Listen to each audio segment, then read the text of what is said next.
Yung routine na yon, sino nagturo sa'yo? Tinignan ko lang kung ano yung nagwo-work sa sarili ko. Wala talaga nagturo sa'yo? Wala nagturo sa akin. Oo. Wala nagturo sa akin. It's like, Kasi ako umattend ako doon ko natutunan. Pero ikaw, na-discover mo lang siya. na-discover ko lang siya. Parang tinanong ko lang yung sarili ko, sino ba si Aris? Sino ba ako?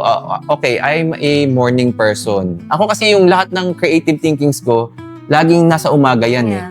Kapag ako pinag-isip mo ako ng 9 o'clock ng gabi, Wala na. laging wasak na wasak yung mga decision making ko.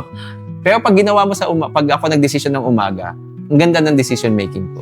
Tsaka ang sarap sa pakiramdam. Oo, na Diba? parang Maaga ka nagising. maaga ka nagising. Tapos parang buhay na buhay yung diwa mo. Oo, Diba? oo. Tapos yung energy talaga mataas. Oo, kasi Hindi ka nag-try ako lambutin. eh. Kasi nung mataba ka, sigurado lambutin ka.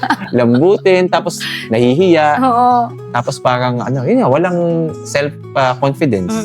Mahirap yun. Mahirap yung walang self-confidence. Kasi parang Nakaka-apekto rin siya sa negosyo. Naniniwala ako na ikaw yung magiging number one hater ng sarili mo. Pero if you do the work, and then kapag sinabi mo sa sarili mo that I really did my extreme self-love, ikaw din magiging number one lover ng sarili mo. Nobody can hate you in the extent that you can hate yourself. But nobody can love you in the extent that you will love yourself as well.